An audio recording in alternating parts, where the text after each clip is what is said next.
Question directe consacrée donc à cette hausse du prix du pétrole. Olivier Appert est notre invité, conseiller du Centre Énergie de l'IFRI. Bonsoir à vous. Merci d'être avec nous ce soir. Le baril de Brent qui a donc largement passé la barre des 100 euros, des 100 dollars, pardon, ce matin. Au 10e jour de cette guerre, assiste-t-on à un choc pétrolier? On assiste indéniablement à une croissance très forte des prix du pétrole, un choc pétrolier. Aujourd'hui, je pense qu'on ne peut pas dire que c'est un choc pétrolier comparable à ceux qu'on a connus en 1973 ou en 1979. La véritable question, c'est de savoir si le blocage du détroit d'Ormuz va durer, si la crise se résout rapidement comme celle du mois de juin ou de la guerre des 12 jours, comme on dit, à ce moment-là, le transit devrait reprendre, les prix devraient rebaisser. Par contre, si le blocage dure plus longtemps, là, effectivement, ça va se traduire par ça va avoir un impact quand même important sur l'ensemble de l'économie mondiale. Surtout que le chef du Conseil suprême de sécurité nationale iranien a estimé, lui, que la sécurité dans le détroit d'Ormuz ne pourrait être rétablie tant que la guerre se poursuit. Ça risque donc de durer, Olivier Appert. 150 dollars le baril dans les semaines qui viennent, c'est ce qu'a annoncé le ministre de l'énergie du Qatar. Ça pourrait aller jusqu'à combien? 150 dollars dans les semaines qui viennent, ce baril de Brent?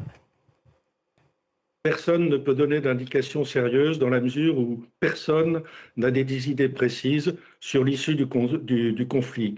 Comme je le disais tout à l'heure, si le conflit se résout rapidement, comme le conflit du mois de juin, on reviendra dans une situation normale. Par contre, si les prix continuent, si le détroit d'Ormuz continue à être bloqué, Mais justement, ça pourrait aller, pardonnez-moi, là, ça pourrait aller jusqu'à combien ce baril? 150. Lorsque le ministre de l'énergie du Qatar parle de 150 dollars le baril, ça vous semble possible? C'est plausible? c'est Si tout ça à fait dure. possible. En fait, c'est le prix auquel est monté le brut lors du déclenchement de l'invasion de l'Ukraine par la Russie.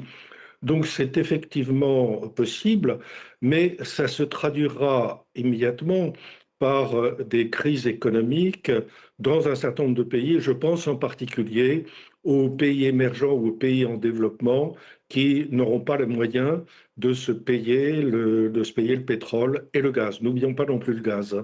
Quel serait l'impact aux États-Unis? Est-ce qu'une hausse des prix se profile plus importante aux États-Unis qui serait liée justement à cette hausse des hydrocarbures? Alors oui, plus importante dans la mesure où on bénéficie, entre guillemets en France, d'un amortisseur fiscal. Et une part, environ plus de la moitié du prix du carburant à la pompe était avant représentée par des taxes qui, à part la TVA, ne étaient exprimées en euros par litre. Et donc, quand le prix du pétrole double, le prix à la pompe ne double pas. Par contre, aux États-Unis, les produits pétroliers sont moins taxés, en particulier les carburants, et donc l'amortisseur fiscal n'existe pas, et la répercussion sur les prix à la pompe sera beaucoup plus rapide. Alors ça, c'est la mauvaise nouvelle aussi pour Trump à la veille des élections de mi-mandat, parce que le prix à la pompe est un enjeu politique très important lors des élections.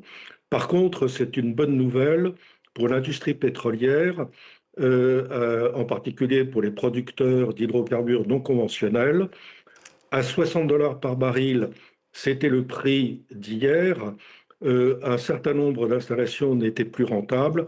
Par contre, à 80, 100, 150 dollars par baril, ça devient très rentable et on va constater très rapidement une augmentation importante de l'exploitation pétrolière.